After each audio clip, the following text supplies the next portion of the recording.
சண்டை போட்டுட்டு பாவத்துல விழுந்து கிடந்திருப்போம். ஆனால் தேவனோட அன்பு தான் நம்மளை கட்டி போட்டுக்குது. நம்மளை இங்க வந்துட்டு இவ்வளவு அமைதியா ஆண்டவரை முழு இருதயத்தோடும் முழு ஆத்மாவோடும் முழு பலத்தோடும் அன்பு கூர்ந்து கொண்டு இங்க வந்து அவர் ஆராதனை செய்ய வந்து எது நமக்கு ஏவுதலாக அவரோட அன்பு தான் நம்மளை கட்டுப்படுத்தி இருக்குது. அவரோட அன்பு எப்படிப்பட்டது நமக்கு எல்லாருக்குமே தெரியும்.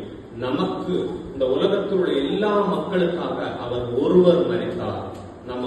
நமக்காக மட்டும் கிடையாது, உலகத்தில் உள்ள ஒவ்வொருத்தரோட பாவங்களுக்காக அந்த சிலுவையிலே மரித்தார். அவர் அடக்கம் பண்ணப்பட்டார்.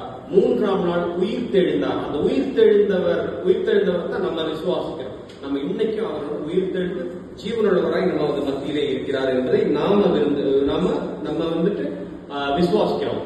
இந்த விசுவாசத்துக்கு பேர் தான் ஸ்பிரிச்சுவல் ரீபர்த் அப்படின்னு சொல்றோம். நம்ம ஏற்கனவே பிறந்திருக்கிறோம். பட் ஆனால் நம்ம ஆண்டவரை விசுவாசித்து ஆண்டவர் நமக்காக மரித்து அடக்கம் பண்ணப்பட்ட 3ஆம் நாள் உயிரோடு எழும்பி இன்றும் ஜீவனுள்ளவராக இருக்கிறார் அப்படிங்கிறத நம்ம விசுவாசிக்கிறதுக்கு பேர் தான் ஸ்பிரிச்சுவல் ரீபர்த் அப்படின்னு நம்ம 17ஆவது வசனத்தை ஒரு முறை வாசிங்கள். இப்படி இருக்க ஒருவன் கிறிஸ்துவுக்குள் இருந்தால் புது சிருஷ்டியா இருக்கிறான், பழையவைகள் ஒழிந்து போயின எல்லாம் புதிதாய்.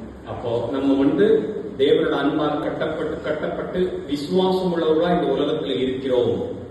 அப்படி விசுவாசம் உள்ளவர்களா இருந்து நம்ம வந்து ஸ்பிரிச்சுவல் ரீபர்த்துக்குள்ளார வரும் பொழுது ஒருவன் கிறிஸ்துவுக்குள் இருந்தால் புது சிருஷ்டியா இருக்கிறான் அப்படின்னு சொல்லிட்டு. அப்ப புது சிருஷ்டி அப்படின்னா பழைய சிருஷ்டி என்னவா இருக்கும்?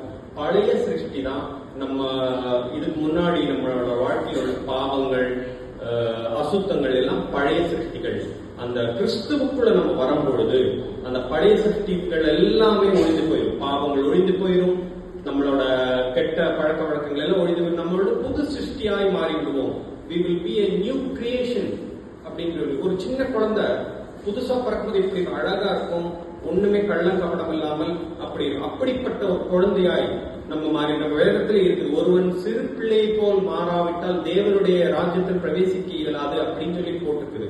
அதே போல நம்ம எல்லாரும் வந்து புது சிருஷ்டிகளாய் மாற வேண்டும். பழையவர்கள் எல்லாம் புது சிருஷ்டியா மாறினா என்ன ஆயிரும்? பழையவர்கள் எல்லாம் ஒழிந்து போயிடும், எல்லாமே புதிதாக்கப்படும்.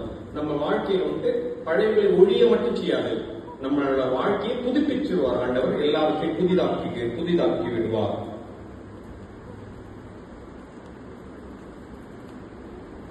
அடுத்ததாக 19, 20, 21. அது என்னவெனில் தேவன் உலகத்தாருடைய பாவங்களை எண்ணாமல் கிறிஸ்துவுக்குள் அவர்களை தமக்கு ஒப்புரவாக்குதலின் உபதேசத்தை எங்களிடத்தில் உபதேசித்தார். ஆனபடினாலே தேவனானவர் எங்களை கொண்டு புத்தி சொல்லுகிறது போல நாங்கள் கிறிஸ்துவுக்காக ஸ்தானாதிபதிகளாக இருந்து தேவனோடு ஒப்புரவாகுங்கள் என்று கிறிஸ்துவின் நிமித்தம் உங்களை வேண்டிக் கொள்கிறோம். நம்மளுக்குள் தேவனுடைய நீதியாகும்படிக்கு பாவம் அறியாத அவரை நமக்காக பாவமாக்கினார். நாம வந்துட்டு இந்த உலகத்தில் உள்ள நமக்கு எல்லாருக்குமே தெரியும், ஆண்டவர் இந்த உலகத்தில் உள்ள எல்லாருக்காகத்தான் மரித்தார், எல்லாரோட பாவங்களுக்காகத்தான் மரித்தார். அப்படிப்பட்ட ஆண்டவரை நம்ம வந்து தேவனுடைய ஸ்தானாதிபதிகளாய் மாறணும், தேவனுடைய ஊழியர்காரர்களாய் மாற வேண்டும், தேவனுக்கு ஊழியம் செய்ய வேண்டும். இந்த ஆண்டவர் நமக்காக பாடுபட்டார், நமக்காக ரத்தம் சிந்தினார், நமக்காக அவர் 3ஆம் நாள் உயிர் தெழுந்தார். இப்படி இந்த விசுவாசத்தால் நாம் எல்லாரும் இருக்கிறோம். இந்த விசுவாசத்தால் நம்ம இருக்கும் பொழுது நமக்கு தைரியமா இருக்கிறோம். மரணம் வந்தாலும் சரி, இந்த உயிர் உடம்பை விட்டு போனாலும் சரி, உயிர் உடம்பில இருந்தாலும் சரி, நம் ஆண்டவர்கால் தீர்ப்போம் அப்படின்னு தைரியமா இருக்கிறோம்.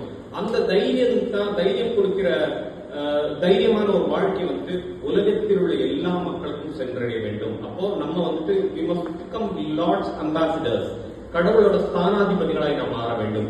இந்த 5வது அதிகாரத்துல மொத்தமான வசனங்களையும் கடைசி ஒரே ஒரு வார்த்தையில ஆண்டவர் பவுல் சொல்றாரு, பாவம் அறியாத அவரை நமக்காக பாவமாக்கினார்.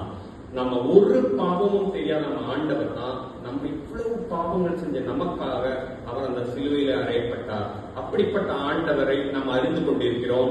இப்படிப்பட்ட ஆண்டவரை அறியாதவங்களும் அறிந்து கொள்ளணும். அறிந்து கொண்டால்தான் அவங்களும் அந்த கைவேலை இல்லாத நித்திய கூடாரத்தில் பிரவேசிக்க முடியும்.